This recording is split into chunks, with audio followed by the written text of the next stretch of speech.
Internet, I'm mad. I'm mad. You see this? I'm fuming. I'm fuming mad. Literally, I'm on fire. I'm so mad. I am so pissed right now. Guys, Shane Dawson stands, they canceled me.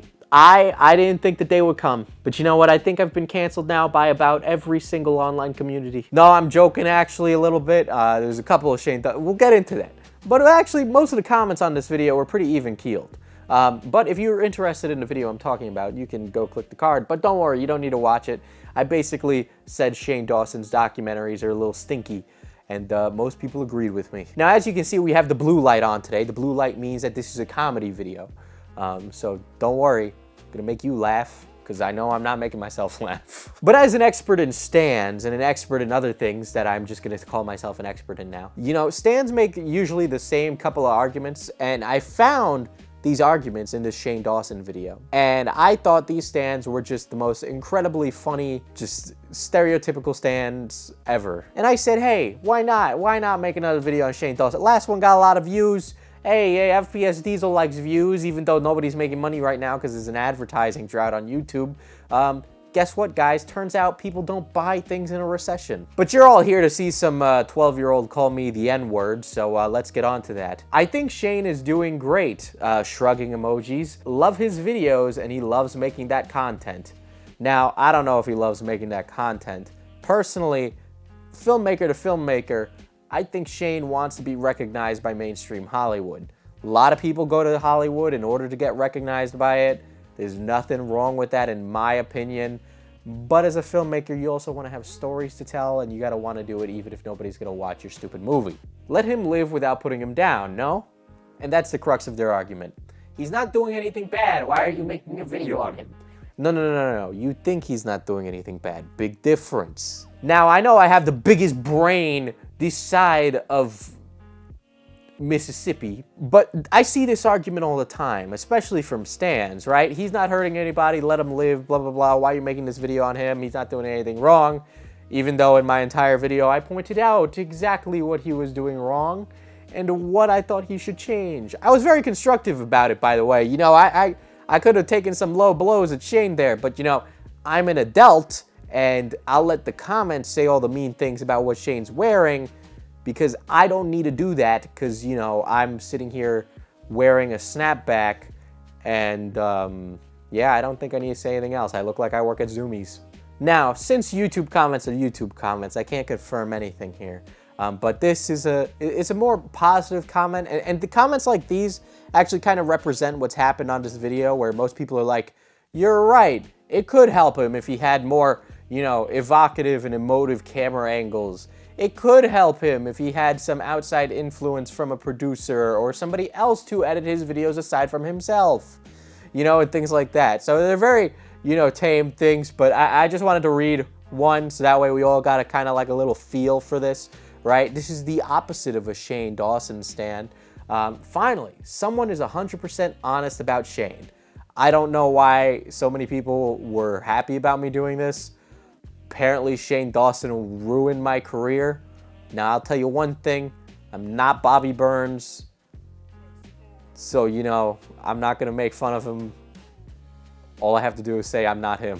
I'm a filmmaker. The vlog reality quality videos that Shane is making are not documentaries, which is my argument, yes. These are like David Dobrik videos.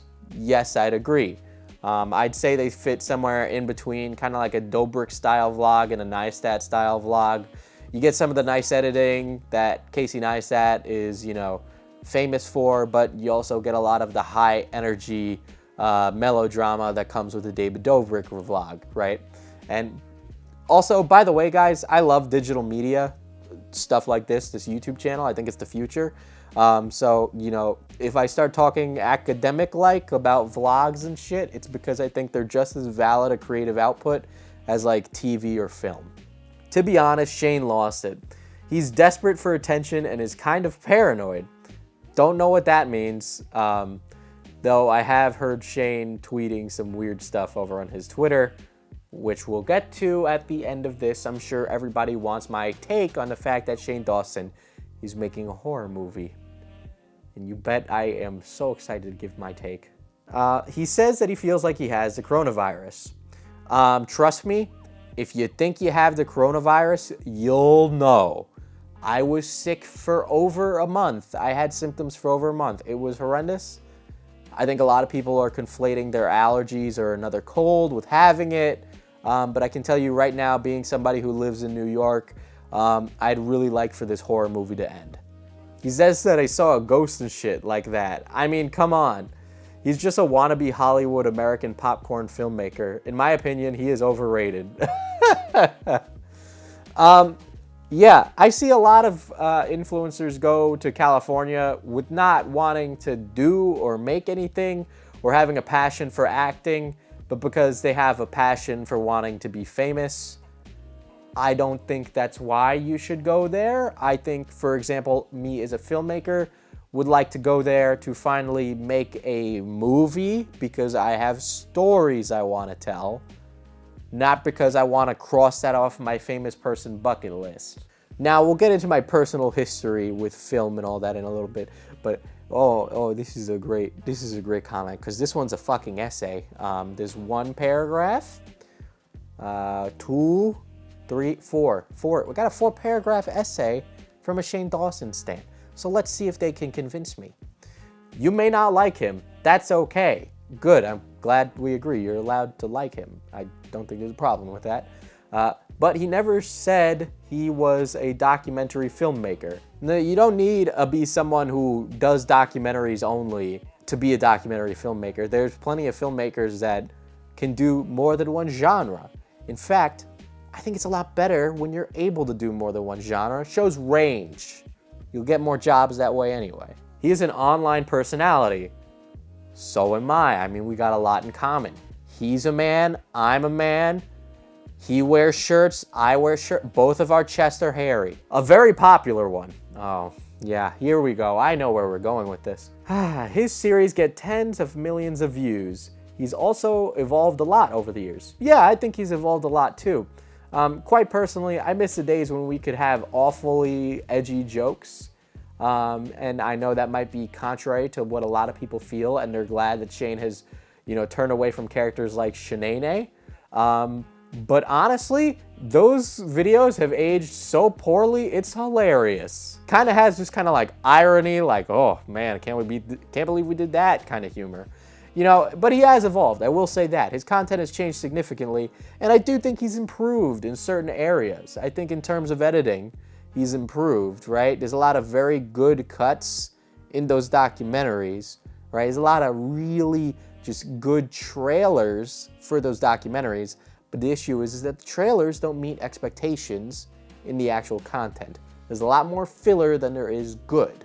Assuming that all of his fans are complete morons is very patronizing. Man, L.O. Beck, prove me wrong. I don't think all of his fans are fucking idiots.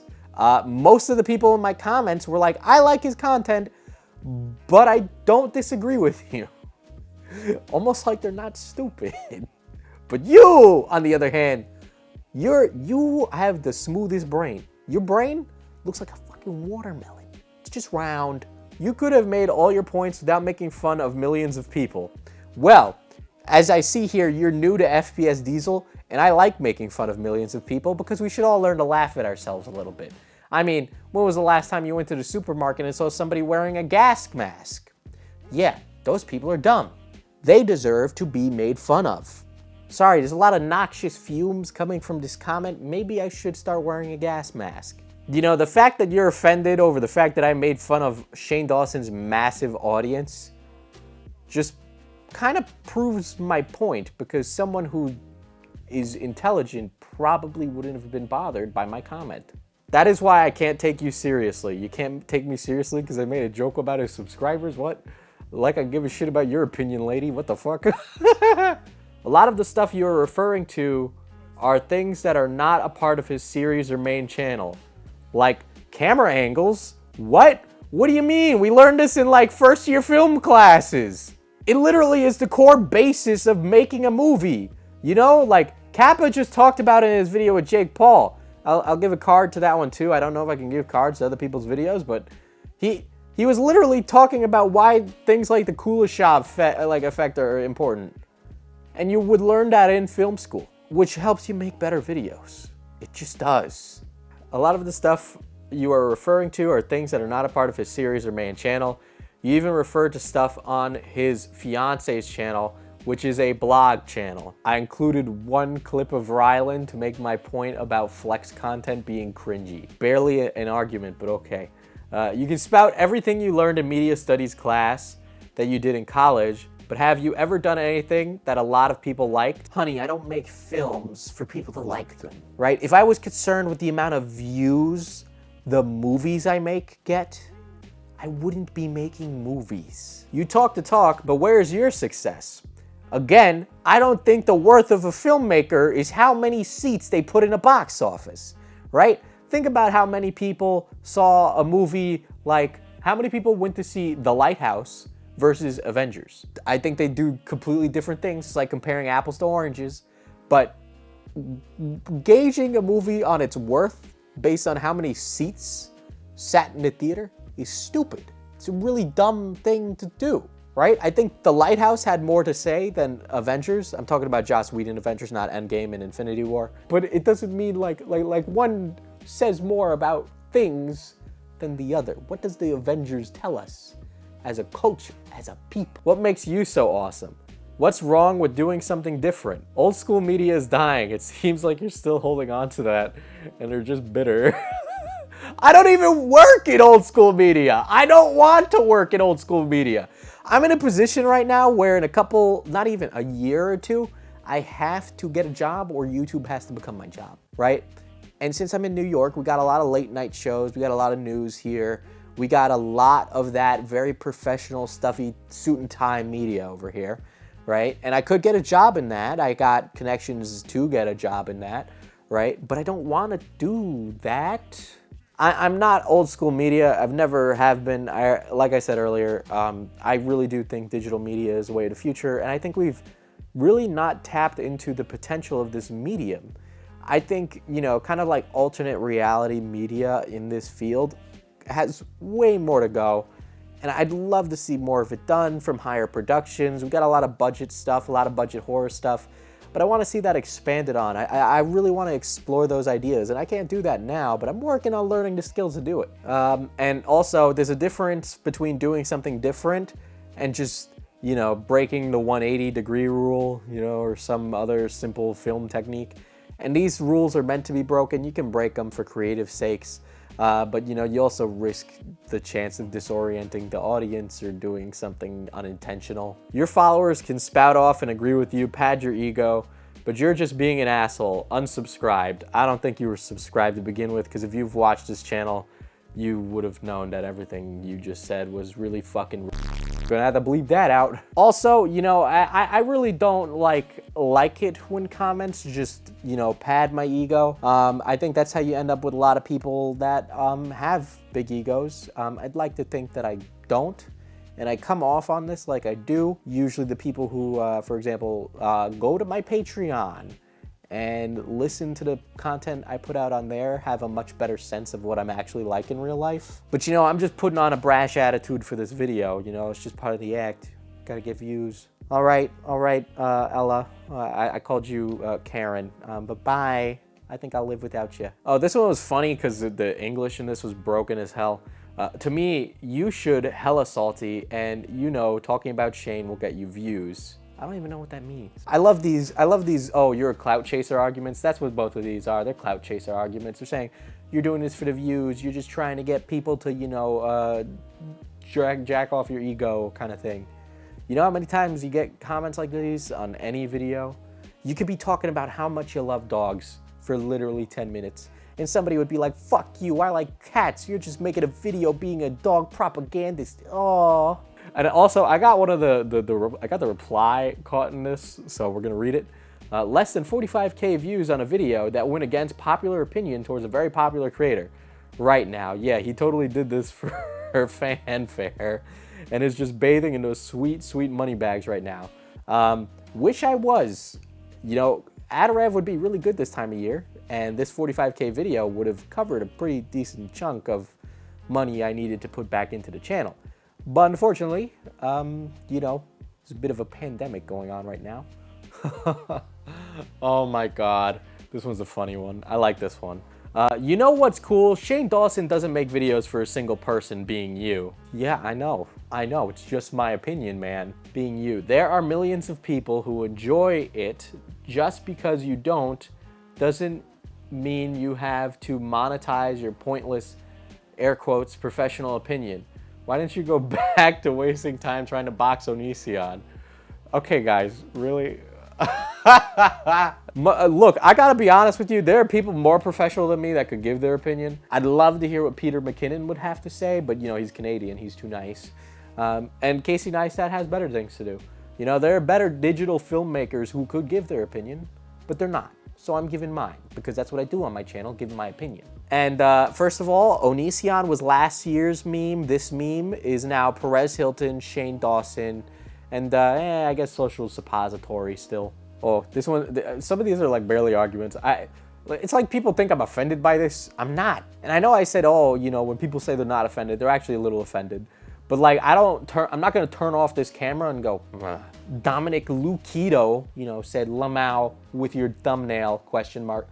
You think I'm bothered? You really think you're a good judge at mediocre? Hey, look, if it looks like a duck and quacks like a duck, sorry, it's duck. I clicked just to comment this, LOL. Why? What is this 480p shitty lighting alternate reality? First of all, we film in 1920 by 1080 because I can't afford a 4K camera. This is perfectly good enough. Also, 3-point lighting. We got a key light, we got a fill light. You can't see them, but they're there. And then we got a background light. My blue little RGB aperture light. Way too much money for that. And then also we got the ceiling lights. And I gotta tell you, the ceiling lights actually do make lighting this room much harder. I hate it. I wish the lights were all the same temperature. And those are different temperatures than these. And it makes it much harder to light the room. And I hate it.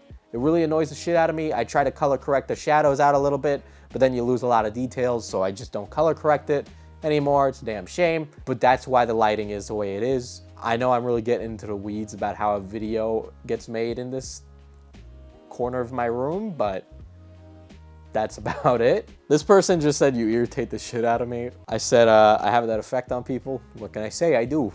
Oh, this one's a really interesting one. So I guess we'll learn a little bit about FPS Diesel today. Make sure to add this one to my famous birthdays page while we're at it. Formerly trained film person? The fuck is that? What does that mean? Film editor, film producer, film screenwriter, film camera crew? Pretty sure film person is not a thing, my guy. You drop a word like pedantic, but can't correctly call yourself the thing you were formerly trained in. This comment is pedantic. Sorry, I have a large vernacular. You know, I just want to use my words to illustrate my opinion. All right, so a little background, right? Well, first of all, when you go to film school, depending on the school, you either go into a specialty, depending on the programs, right? Or you're a generalist. So you get like a degree in film and television production, which is what I'm getting, right? Or you get like a director of photography degree from like Full Sail University, or like screenwriter, or you do something else like visual effects artist, and then you become a colorist.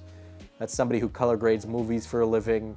You know, you do things like that. It depends, you know, you get like specialties, you know. And most people I see that go into film end up getting a generalist degree, so they can kind of flex into different entry-level positions and work their way up to do what they want, like become a screenwriter or become a director of photography or become a director or an actor or whatever, you know. They work as like a grip or a assistant camera or whatever. Most of the time though, I don't see specialist degrees. That's not something that exists. And I'm not saying it doesn't exist. I'm just saying that at least where I am generally, and the people I know that work in the field, they don't have specialist degrees. They just focused a lot on working with cameras or working in post-production, and then they just kind of work into that field because, you know, they're film people. And in film, we worry much more about your, you know, body of work, you know. So when I go and I apply for a job, if that happens, you know, then I'd show them my YouTube channel and be like, this is all the things I filmed.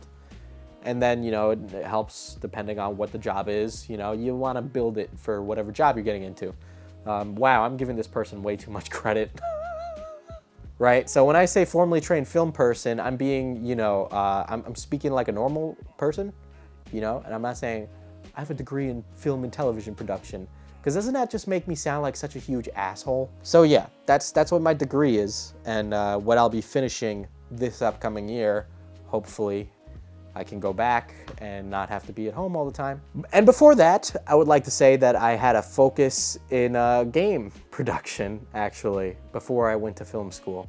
I spent 2 years doing stuff working in the game industry. I actually had games that went to PAX that if you watched me when I had like 20, 30K viewers or 30K subscribers, you could actually go on to PAX and play a game that I was the producer of.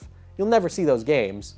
There's a reason that we work in digital audio workstations and we don't try and build a virtual orchestra in VR. We were trying to reinvent the wheel, and there's a reason that it hasn't been reinvented. So I used to do production management for video games and game design. And then I also kind of flexed into being more of a manager. So I handled a lot of the business aspects of game design and the business aspects of production and producing. And from there, I went and I did some work in esports. I managed teams, coordinated practices, managed events, tournaments, all that stuff. Sounds boring. I loved it. It was a lot of fun. But, then YouTube kicked off. So I was like, hey, I'll go to film school. Big mistake that was. So I have a lot of experience in weird things, and I try to fit these things into my videos, so that way I'm not just talking out my ass. So I'm not, especially in this. In fact, I use more of my film knowledge on my YouTube channel than I do in film school. So, but also, yeah, I've made like film stuff and I just don't put it on my YouTube channel. What I do, quote unquote, professionally, that's professional. This is my YouTube channel. Not to say I don't treat it like a job. I just separate the two. I don't want to combine them. Not right now in my life. Now let's see another positive comment. I also hated the fact that during his documentaries is that he'd usually edit them while posting. Yeah, that's a huge problem. Shane, you do another documentary, don't fucking do that. Despite having filmed most of the footage months before, he relies too much on audience feedback on unfinished content. Yes, be uncompromising in your creative vision. Do not base your creative vision off of what other people want. He is so desperate to seem relatable and likable. And he's gotten himself in a rut where he is now heavily associated with Jeffree Star, that if he ended that relationship with him, it'd give him more work to do than he'd like with crowd control. Yeah, I agree. He's kind of bound to Jeffree Star whether or not he likes it or not now. I really like this video. I think it would be cool if you went over content like Shane's or Shane's other content with your film knowledge and deconstruct it, with which I would like now to announce. So as you all know, Shane Dawson is directing a horror movie. He's going to be writing and directing a new horror movie. And I said, hey, that sounds interesting. And I made some predictions on Twitter, of which, honestly, if I'm right, I'll just poop my pants, But Shane's also directed another movie before. Now, he didn't write this one, but it's called Not Cool, and you might have heard of it. Now, I know other YouTubers have done videos on this movie before, and I know the movie's not good, but let's look at the themes of this movie in a future video, I say, in my trilogy of Shane Dawson videos. We're going to look at Not Cool and analyze it from a film theory perspective, right? So I'm going to open up the old film theory textbook. I'm going to tell you whether or not this is a Marxist movie or not. Don't worry, I'm not going to do that. But some of you got really excited, even though you haven't read a single one of his books. The other half of you got really worried for a second, so... But instead of saying Not Cool is a bad movie, yeah, why not? Let's just thematically break it down. I literally just did a paper on postmodernism and Lucifer. The procedural crime drama show. Yeah. So let's see what Not Cool has to say about society in the next episode of FPS Diesel tries to get Shane Dawson to buy him a car. Honestly, Shane, though, I would say if you look at... I got a business email, you can hit me up, Cybertruck, one word, Cybertruck, that's all I'm saying. I had to refund my deposit because it turns out that YouTube is a hilariously unstable job. Oh, if you guys like this video, you can go, support me on Patreon maybe, put content on there, trying to make it worth your while if you're gonna support me on there, or if you want, we got merchandise out, and I'm really proud of the work we put in, and we're gonna be releasing new merch soon. Also, people who bought masks during our fundraising event, thank you, we appreciate you. And I don't know if I'm gonna keep the mask around, but maybe I will, especially in this climate. Anyway, in the meantime, follow me on the social medias, Twitter, Instagram, all that, and have a good day. Problems in the paper, put my problems, paper, dial up the deputy, mad at my brown. Problems in the paper, put my problems, paper, dial up the deputy, mad at my brown. Problems in the paper, put my problems, paper, dial up the deputy, mad at my brown. Problems in the paper, put my problems, paper, dial up the deputy, mad at my brown. Problems in the paper,